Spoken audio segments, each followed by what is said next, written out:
Hello mga kapadimen, it's me again, ang inyong kaibigang parasira na perming mayong dako. Ngunya na nga ni Aldaw, yaw na naman kita igdis sa tuyang opisina para magbilang sing kwarta. Magdako pala ning isda.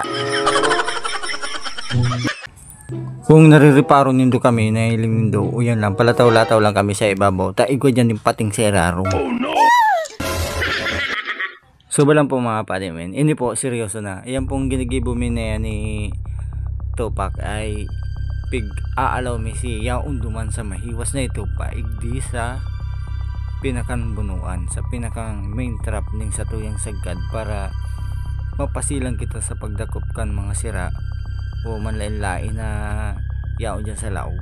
Tigsisikpaw talang yan mga kapadimen. Kung napapanood nindo ito yung mga nakaagi kong video, nahihiling nindo kung paano kami magdakop ng sira dyan sa laog kang sagkad yan mga par. That's the basic information from me. Oh no! O yan o mga par, hilan nindo, yaon ko sa pinakang main trap ng sagkad. Sinisikpaw ko sa irarong o sinasalok ba sa Tagalog, sima sa Bicol.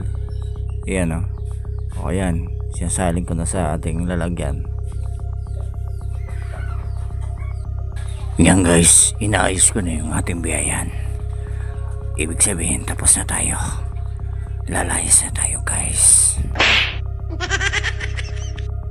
Ay, gano'n na ba ganyan si Pando? Di ko na maaraman kung Pando o horror ini. Komedyang poon, tapos pagtapos arasuwangan. Oh no!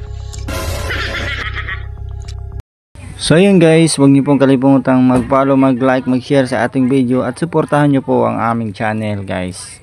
Maraming salamat po mga shop.